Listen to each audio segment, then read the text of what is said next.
एक रात जिसने भारतीय इंडियन क्रिमिनल लॉ का इतिहास बदल दिया। 16 दिसंबर 2012 दिल्ली की एक सामान्य सी दिखने वाली सर्द रात। हजारों लोग अपने घर लौट रहे थे, लेकिन कुछ ही घंटों बाद होने वाली एक घटना ने न केवल एक परिवार की त्रासदी बनी, बल्कि उसने Indian criminal law, Indian criminal justice system और महिलाओं की सुरक्षा से जुड़े कानूनों की दिशा ही बदल दी। दोस्तों, भारत के इतिहास में हजारों क्रिमिनल केसेस आए, कई मामलों में कन्विक्शन हुई, कई जजमेंट्स ने कई लीगल प्रिंसिपल को इस देश में स्थापित किया, लेकिन बहुत कम ऐसे मुकदमे होते हैं जिनके बाद पार्लियामेंट ऑफ इंडिया को कानून ही बदलना पड़ा। निर्भया केस एक ऐसा ही मुकदमा था। नमस्कार, मैं हूं एडवोकेट डॉक्टर AP सिंह।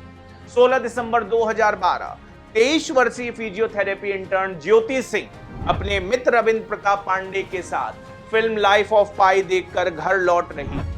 दोनों साउथ दिल्ली के मुनीरका पहुंचे, उन्हें द्वारका जाना था। इस दौरान एक निजी चार्टर्ड बस वहां रुकी।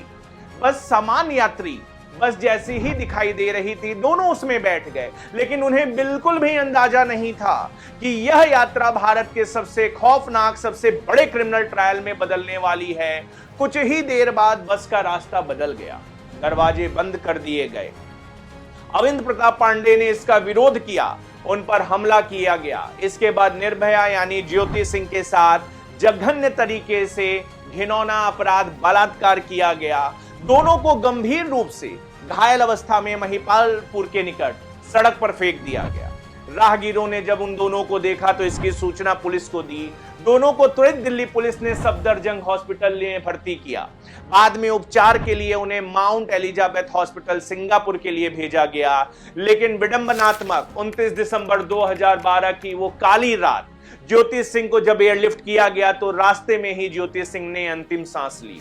और उसी दिन यह मामला केवल एक क्रिमिनल केस नहीं रहा, यह पूरे देश की अंतरात्मा का प्रश्न बन गया। दिल्ली पुलिस ने तत्काल प्रभाव से वसंत विहार पुलिस स्टेशन में इंडियन पिनल कोड की विभिन्न सेक्शन के अंतर्गत FIR दर्ज की। लेकिन यह तो केवल इन्वेस्टिगेशन की शुरुआत थी। घटना की खबर फैलते ही पूरा देश सड़कों पर उतर आया। इंडिया गेट, जंतर मंतर, देश के विश्वविद्यालय, हजारों हजार छात्र, महिलाएं, वकील, सामाजिक संगठन सभी केवल एक सवाल पूछ रहे थे, क्या भारत की बेटियां सुरक्षित हैं? यह केवल विरोध प्रदर्शन नहीं था, यह इंडियन क्रिमिनल जस्टिस सिस्टम से जवाब मांगने वाला एक जन आंदोलन था।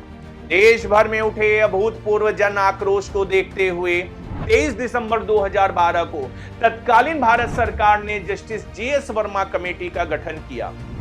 बाद में इसी कमेटी की सिफारिशों ने क्रिमिनल लॉ अमेंडमेंट एक्ट 2013 का पूरा खाका तैयार किया, जो महिलाओं की सुरक्षा के लिए एक ग्रैंड नॉर्म माना जाता है। लेकिन जन भावनाएं चूंकि अलग थी और कोर्ट की जिम्मेदारी अलग थी।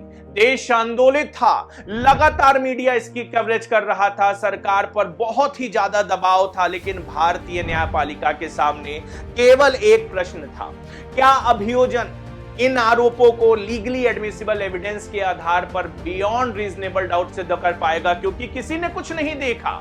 दिल्ली पुलिस ने तत्काल इन्वेस्टिगेशन प्रारंभ की। Injured eyewitness Avind Pratap Pandey का बयान दर्ज किया गया, बस की पहचान की गई, साइंटिफिक एविडेंसेस जुटाए गए और कुछ ही दिनों में सभी एक्यूज्ड गिरफ्तार कर लिए गए। पूरे ट्रायल के दौरान ओरल एविडेंस, मेडिकल एविडेंस और साइंटिफिक एविडेंस एक दूसरे की पुष्टि करते रहे। लेकिन इस पूरे मुकदमे का जो सबसे महत्वपूर्ण एविडेंस था वो क्या था? वो थे स्वयं injured eyewitness Avind Pratap Pandey. वो केवल आई विटनेस नहीं थे, वो इंजर्ड आई विटनेस थे। उनकी टेस्टिमोनी ने घटना की पूरी गवाही की।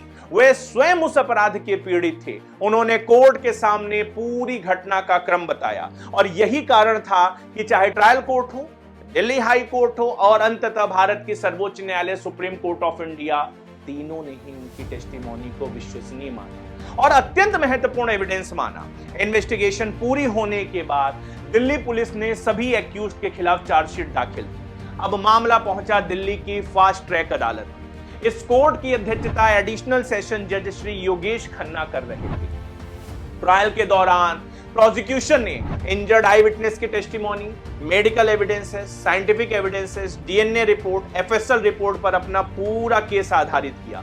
दूसरी ओर डिफेंस ने इन्वेस्टिगेशन की निष्पक्षता पर, साइंटिफिक एविडेंस जिस तरीके से कलेक्ट किए गए उसकी विश्वसनीयता पर सवाल उठाए, लेकिन कोर्ट ने उपलब्ध सभी एविडेंसेस का समग्र मूल्यांकन किया और पाया कि प्रोसिक्यूशन ने अपना केस बियॉन्ड रीजनेबल डाउट सफल साबित किया। चारों एक्यूज्ड को कन्विक्ट किया गया।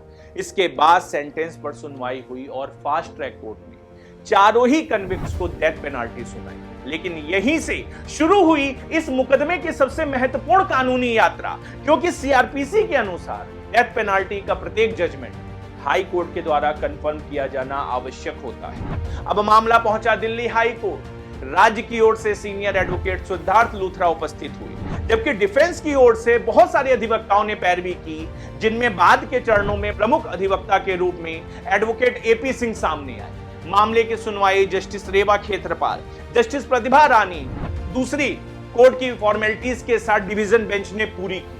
हाई कोर्ट ने पूरे ट्रायल का पुनः परीक्षण किया।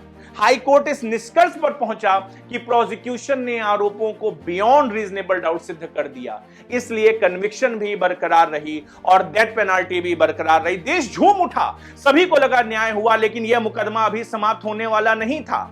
अब अंतिम निर्णय होना था देश की सर्वोच्च अदालत में, सुप्रीम कोर्ट ऑफ इंडिया में।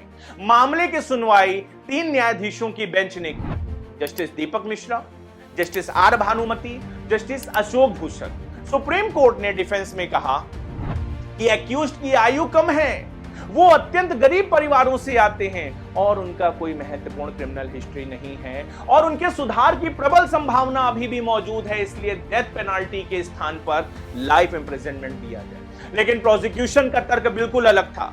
राज्य ने कहा यह केवल मर्डर नहीं है, यह एक सुनियोजित सामूहिक बलात्कार था, असाधारण रूप से क्रूर अपराध था। ऐसे में कन्विक्शन पूरी तरीके से सुरक्षित है।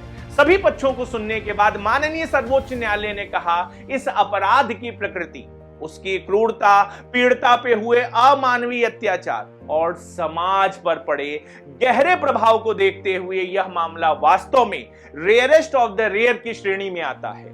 इसी आधार पर सुप्रीम कोर्ट ने चारों कन्विक्ट्स की डेथ पेनाल्टी को बरकरार रखा। लेकिन इस जजमेंट के बाद इस मुकदमे का सबसे बड़ा कानूनी प्रश्न अभी भी बाकी था। यदि अपराध इतना जघन्य था तो एक अभियुक्त को डेथ पेनाल्टी क्यों नहीं? पूरा देश ये सवाल सर्वोच्च न्यायालय से करना चाहता था, क्योंकि घटना के समय उसकी आयु 18 वर्ष से कम थी। इसलिए उसका ट्रायल जुवेनाइल जस्टिस बोर्ड के समक्ष जुवेनाइल जस्टिस एक्ट 2000 की कार्रवाई के अनुपालन में चला।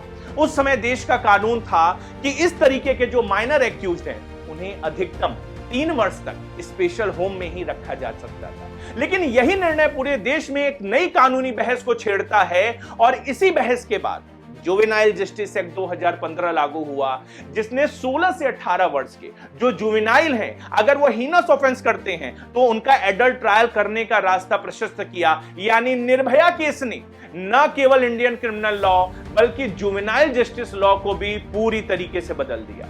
सुप्रीम कोर्ट से राहत न मिलने के बाद जो कन्विक्ट्स थे उन्होंने पहले रिव्यू पिटीशन की, प्योरिटी पिटीशन की, मर्सी पिटीशन की, सभी कानूनी उपाय अपनाए, लेकिन हर स्तर पर उनकी याचिकाएं खारिज हुई और अंततः वह दिन आ गया 20 मार्च 2025 को तिहाड़ जेल में इन चारों अपराधियों को, कन्विक्ट्स को डेथ पेनाल्टी दी गई। दोस्तों, निर्भया केस केवल एक क्रिमिनल ट्रायल नहीं था, यह वह मुकदमा था जिसने इस देश की पार्लियामेंट को कानून बनाने पर मजबूर कर दिया, कानून बदलने पर मजबूर कर दिया, इंडियन जुडिशरी को महत्वपूर्ण सिद्धांत स्थापित करने का एक अवसर दिया और पूरे देश को यह सिखाया कि एक मुकदमा केवल अपराध का अंत नहीं करता, कई बार वह नए कानून की शुरुआत भी करता है। और यही कारण है कि निर्भया केस केवल भारत का सबसे चर्चित क्रिमिनल केस ही नहीं है, यह भारतीय क्रिमिनल जूरिस्प्रूडेंस का एक युग निर्माता जजमेंट है।